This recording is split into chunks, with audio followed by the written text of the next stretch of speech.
take. My name is Frank Johnson, and Abraham Lawrence is reading something over there.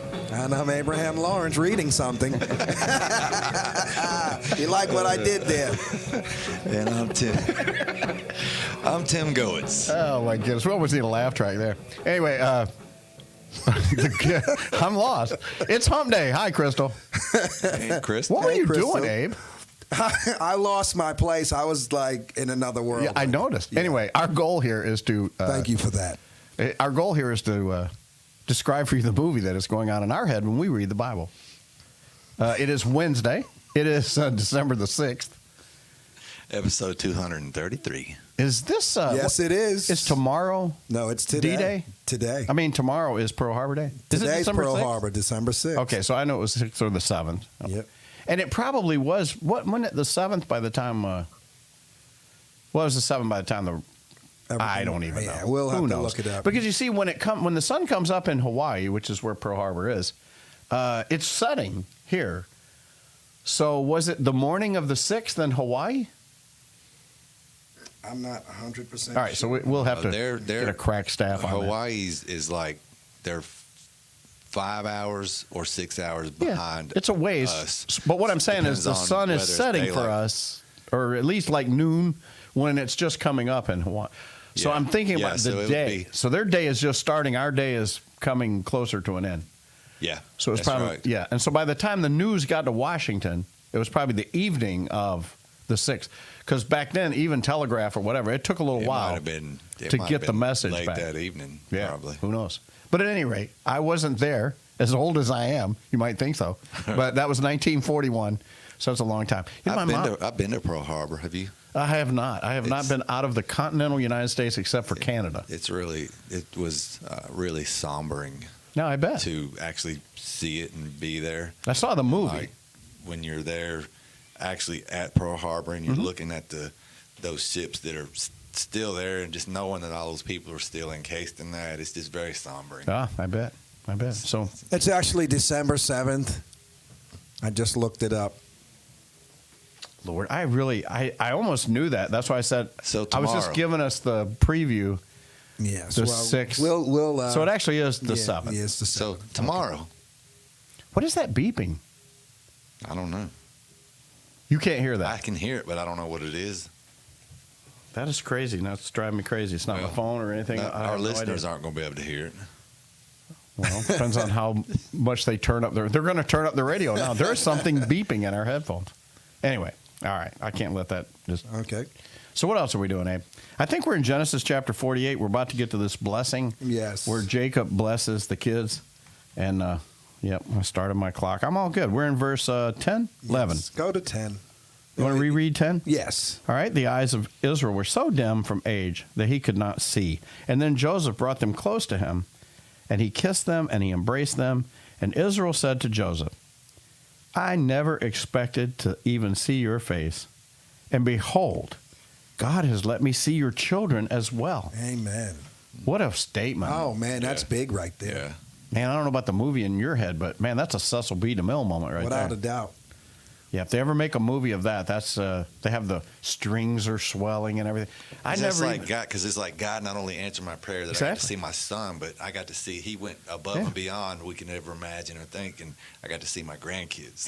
He probably Yeah. thought Joseph never even had a chance to have kids. Yep. He was only 17 years old when he left. He didn't have a wife. Now he's got an Egyptian wife. Yeah, he's got a harem, he's probably, got second in command. He's got everything. He's hit the lottery. Yes. I was going to say, you sound like you're a ways away today. Oh, but- no, I'm here. All right, good. All right, anyway, verse 12. Joseph, This is it. Joseph took them from his knees, and he bowed with his face to the ground. And Joseph took them both, Ephraim with his right hand towards Israel's left, and Manasseh with his right hand towards Israel's right, and brought them close to him. Stop. Yeah, that's the way the birthright would be. In King James, verse 12 reads, And Joseph brought them out from between his knees and bowed himself with his face to the earth. So I just want you to explain to me, how does he have, what are these teenagers doing between Joseph's knees? I don't believe that one bit, and I believe that's why the NASB clears that up. Once again, this is a Hebrew. It's written in Hebrew, and it's those things. It's like they're at his knees, but I don't believe he brings them between his knees.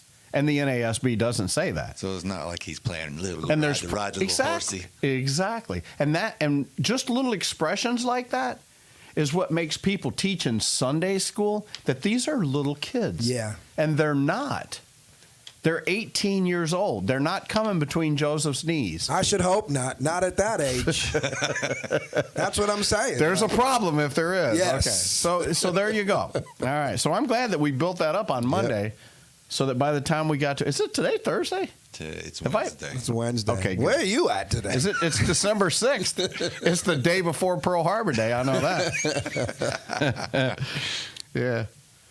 So the title of this one's going to be Pearl Harbor Day with a question mark. I know that's right. All right. Israel said to Joseph, and then Joseph took them, and then Joseph took them both, Ephraim with his right hand towards Israel's left. Notice it don't even say anything about the knees in the NASB. Just skips it totally. So anyway, Joseph does line them up properly by birthright. Right. Manasseh's first, Ephraim. He makes sure Manasseh is on Jacob's right. So that would be the right-hand man. The right hand always has the power. Yep. So He's that's like, Manasseh. you're going to get the good stuff. That's Manasseh, and then Ephraim. Well, at least you're going to get the better. It's all good stuff. Yeah. But he's going to get the better. All right. So where are we at? 14? Yep. Israel stretched out his right hand and laid it on the head of Ephraim, who was the younger, on his left hand. Oh, and then he took his left hand on Manasseh's head, so he crossed his hands. And that's what the NASB says.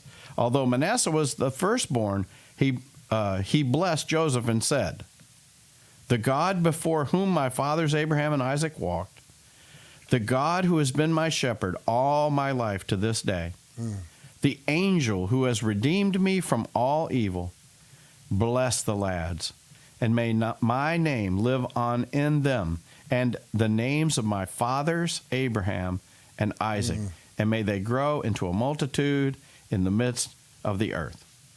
Wow. What a blessing. That is amazing. That is amazing. And I can imagine that Israel's mind is going back to what him and his mom did. His mind's going back to that. But isn't that so important? Can you imagine if Esau would have had this birthright? I don't see Esau doing this. Oh, absolutely not. I see Absolutely Esau not. killing me some kids when he finds out that his son is still alive down there. Yeah. Oh, yeah. 4 kids He's don't make gonna it down to Egypt He's with him. going to wipe everybody out. Exactly. Yeah.